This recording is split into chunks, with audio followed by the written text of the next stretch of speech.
Presenting team, your 1 minute Do you want to start? for conferring is over. Your time to make your response is now.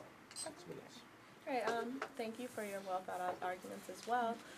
One thing that you mentioned was that as consultants, our duty is to be more informed before we make these decisions. The problem here is that there is a time element to this issue. So what we want to do is we want to go with something that has been proven to work and that is currently approved in the U.S.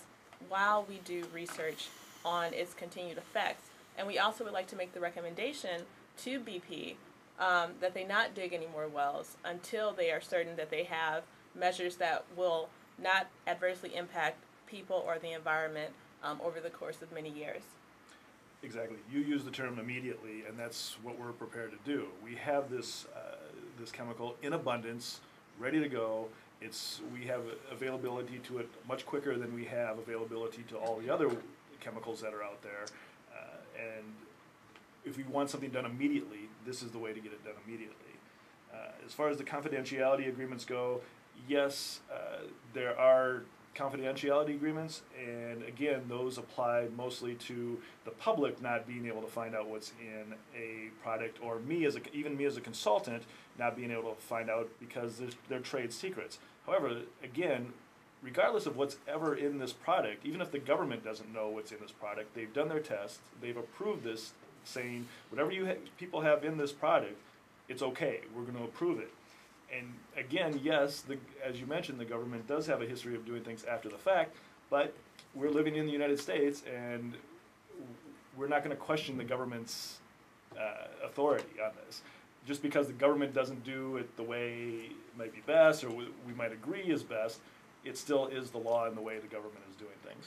And we're also, this ongoing testing, we're going to recommend to BP that, really you can't put a money limit on what is spent on research of the toxicity and the better options of this, because really the duty to the environment outweighs the duty to make money on this, because they caused the spill. It's their responsibility to clean it up. With the issue about it being banned in the UK, which you rightly mentioned, the shores in Louisiana are mostly sandy shores, so we think that the toxicity may be less. We know the barriers aren't the best. We're working with a bad situation. We're doing the best we can. So we think that doing immediate action and then backing that up with research and looking for better options as quickly as possible is really our best way to go. We're really dealing with issues of time, safety, the environment, people living in that area, and as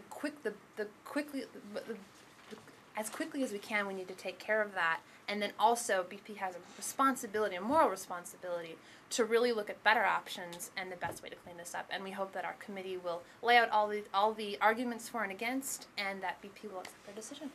Anything else to add? Well, exactly. And as consultants for BP, yes, it's our duty to make sure we're giving BP the best decision. And that best decision includes what is good for the environment, what is good for BP, what is good for people, what is good for fish, what is good for everything. So we're taking all this into consideration when we're making this recommendation.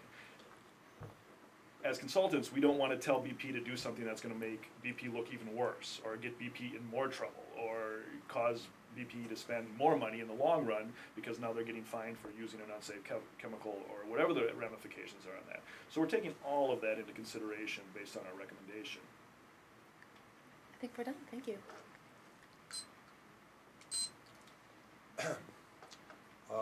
Judges, you have a period of 10 minutes to ask questions to the presenting team. You may confer briefly before questions. Each judge is limited to one question and one brief follow-up question. You may begin now. I'm interested in the question of what principles you are appealing to when you determine the recommendation that you're going to make.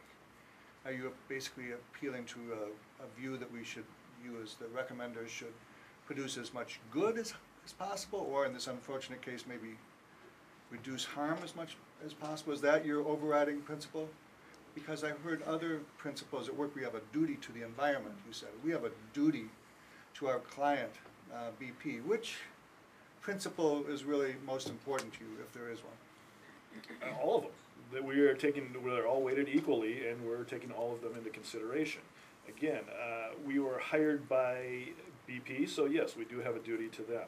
But we also, again, have a duty to the environment as citizens and human beings and citizens of this country. So we try to take all of those into consideration and come up with the best solution that'll cover all of those topics. And also, when we're talking about BP, one of the considerations we have is their reputation. And if we use Corexit, in gallons and gallons, don't do research into its toxic effects, I mean, BP's reputation is going to be hurt, as well as our reputation as scientists on this committee. So really, I think that reducing harm is probably the overriding principle, though they are rated equally. But when we talk about our duty to BP, it's our duty to BP's reputation that I would be most concerned with. And we may be suggesting things they don't agree with, but I think in the long term, our recommendations may be the best way to go. Thank you. I have a sort of a side question to the whole dilemma, is that the immediacy is, of course, a very large problem here, and it seems to me that the Corexit is just being sort of tossed in because it's immediately available, we immediately have enough of it. We don't know what will happen when all that is thrown into the water. Will the cure be effective, but will the patient die? And is there another way to perhaps hold on that, just because we have barrels and barrels of it that we can toss in? Is there another thing to look at? Is there another more, possibly not as immediately effective, but maybe not as possibly immediately devastating to the wildlife in the Gulf? Well, again, this is a product. This isn't a new product. This is a product that has gone through the testing of the government and the approval process, the rigorous approval process of the United States government already. So all this testing should have already been done. The process has been approved. The chemical has been approved.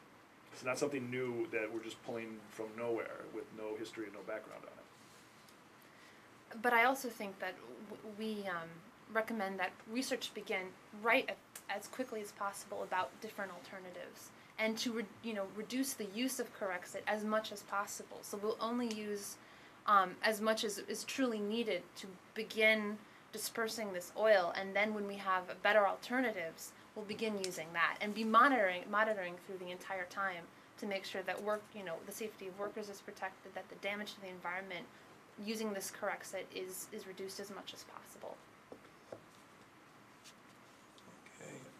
Okay.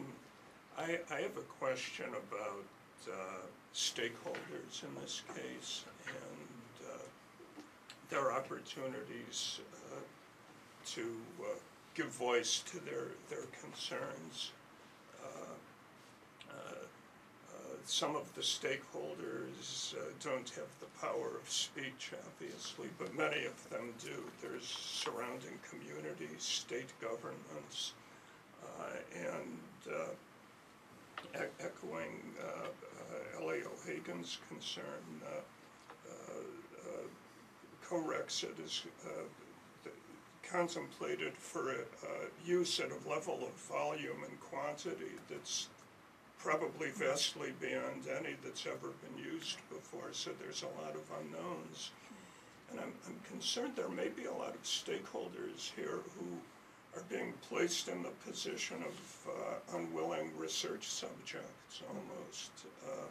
And so my question is, are you going to recommend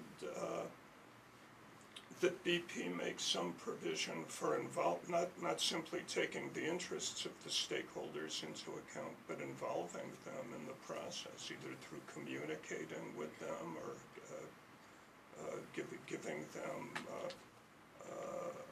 opportunities to confer with the companies? BP is a private company, but this case has such an enormous public dimension. Maybe this is an area of responsibility for BP as well. communication and making provision for involvement of stakeholders in the decision. Sure. I think the problem with what happened here with BP is that they were wholly unprepared for a disaster of this level. So as consultants, what we're trying to do, as we said before, is immediately reduce harm with a product that has been tested. Definitely, we don't want to put all of these gallons into the ocean. We want to put a minimal amount necessary to possibly slow down this process while we do research on the effects, the long-term effects on humans and on wildlife. At the same time, I think it's a great idea to look outside of our committee because, as we said in the case, you know, the executive didn't even know about the environmental concerns until he spoke to a friend of his that was an environmental scientist outside of his immediate circle. So definitely getting as many people like the universities, there are so many of them in New Orleans and the Gulf Coast region, into this can only help us and provide us with more information on making the best decision for BP. I would also recommend having some community discussion forums, maybe at city halls, churches, schools, and invite members of the community to come in and then, you know, share their concerns about what is affecting them personally and take this into consideration. Maybe something we could do is, you know, we're called to make a decision on this current committee. We could also delay a few days or a week and say, you know, we need to really get other stakeholder voices in before we make a final decision. So I do think that recommending that BP have some sort of stakeholder discussions that draw in, you know, local scientists, local community members, local leaders, and really get a, you know, help people of the community understand what BP's situation is and what our solutions may be, and then also get their, you know, and really listen and take into account their opinions, views, and ideas, because a lot of times when just a few heads sit together and try to figure out things, we really forget about the social dimensions of this type of problem, because it is, as you said, it's affecting a wide public, and we need to, you know, take into account all those different views. Right, and we are here to do what's best for BP, but with the understanding that what's best for BP is also what's best for the environment, what's best for people. We're not going to do any good for anybody by recommending things that are going to harm the environment more or harm people, certainly not harm people more. So we can fulfill our duty to the BP by looking at these other concerns, looking at the toll on human life, looking at the toll on the environment, looking at the toll on marine life. All of those things really underlie what is best for BP.